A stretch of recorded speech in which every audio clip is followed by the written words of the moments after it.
Well,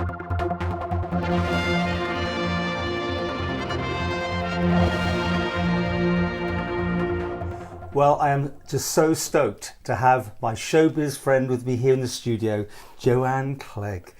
She left me for pastures new many years ago. It was a sad parting of the waves, but it was for a good cause.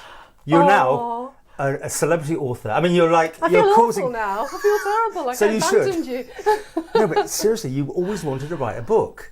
And you've had that opportunity, and you really, you stopped everything, I think, didn't you? All your stuff, you could do loads of bits and bobs, and you went, I am going to write a book. Well, it's incredible. I got to the age of 50, and I thought, if I don't do it now, I never will. Yeah. So 5 years later, Is it 5 years? Yes.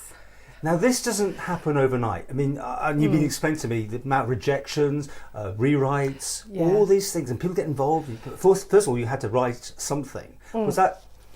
Did you use your experiences? I mean, tell us about the book. What's it, the Ragged? Yeah, sure, The Ragged Valley. Valley. So it's historical saga and it's a series. So I've been contracted to write 3 books in the series, set in the 1860s and 1870s, and it's set in working class Sheffield, which is where I'm from. I mean, I'm not that old, obviously, but I'm from that background, that area. So so that's what I'm writing about. But you've used your experiences, I believe, on this. You've got bits of your family in there. You used a bit of research or something. I did, but actually the first book is now in a drawer. And that's the first one. Yeah, and what I did there was I wanted to write about my grandparents' lives. They were file cutters in Sheffield in just before the Second World War. So I visited Sheffield, visited my family, and during research I discovered the Great Sheffield Flood of 1864, which I'd never heard of, even though I was born and raised in Sheffield. So this flood killed 250 people. It was a burst dam. It went racing through the valley and killed everyone. Well, many people who lived on the banks of the river. They worked in the factories there, in the mills there.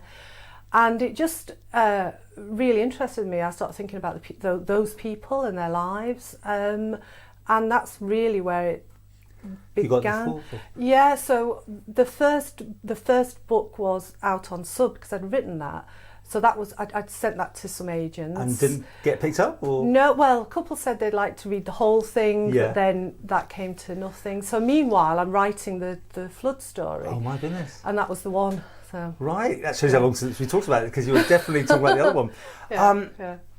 Okay, so you get your agent. Yes. They then have to then start finding you a publisher. Yes. So it's another round of submissions. It's basically it's a waiting game always. You know, you're always waiting for the next thing to happen. And so many people are involved in it. It literally does take a village to write a book. And do they have input? Like, do they suggest things and change that? Yeah. I mean, I think first of all, you get an agent. The agent loves what you've written, so that gets you the agent, and then they'll work on it with you, obviously, and then it goes to publishers. So I think my agent submitted it to several different publishers. So then, you know, I'm waiting again to see if anybody takes it up.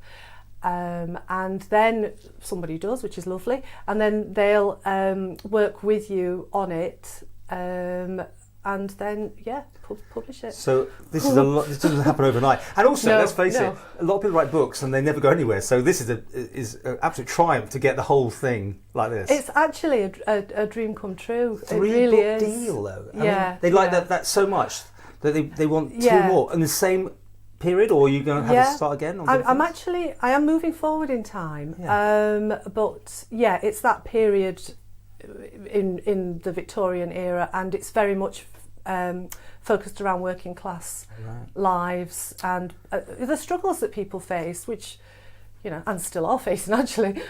Joanne Clague, who believed this? It's absolutely fantastic. 2nd of June, is that, isn't it? It's published on the 2nd of June. Are you doing a signing and things like that? Or is it middle of TT, I suppose? It's a bit tricky, is it? Isn't it? And a bank holiday for the Jubilee. So it's so there's a lot going on. But yeah, I'm going to do a couple of signings and just celebrate, actually. I'm just so stoked for you. Then you sell the rights and it comes a film, does it next? That's the plan. Really? No, seriously? No, stop it. Oh my God. Well, it would be lovely. It would be lovely if it got taken up. But yeah. So we'll see. Oh my goodness.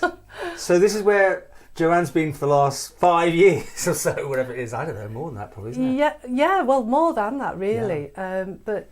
Yeah. Full on. Did you ever get knocked back, though? I mean, in the sense like, I've had enough. Because you said that first book, you got so far, they didn't like it, so you have to park it almost. And yeah, which is what I've done in that book. But you might come back to it later. Parked, but I will come back to it actually because it's a book I'm interested in. But it's a learning process as well. It's like learning a trade, so you do get better as you go along. So I know now I'll go back and I'll look at that first book and think, oh dear, this was awful, and then just rework it, I suppose. And so I'm so interested in this. You sit down every morning at whatever time and you go, I must now write so many 100 pages or whatever. Not 100, but Yeah, it doesn't. You have to be disciplined about it. You do have to be disciplined, but it doesn't really work like that for me. I will say to myself, right, I'm going to sit down at this time and I'm going to write this many words. But yeah, it's weird. I don't really have a routine with it. I just do it whenever I can. But then when deadlines approach, I'm very, very focused. Yeah. I work well to deadlines, like most people do. You do, definitely do. So, ITV border days, remember all that? I must dig out some old pictures of you at this stage. No.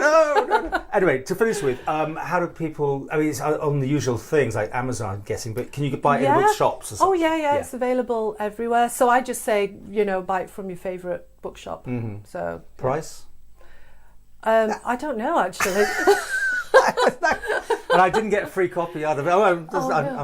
It's paperback and ebook. Oh right. So yeah, which is lovely because to me that was a big deal actually, having the physical book in my hands. That's what I wanted. And between this first one and the second saga, are we talking another 5 years, or now you're on a roll? The series. Well, now you commissioned to do 2 more. What's the turnaround? Well, the second one is out in October. Oh, that quick.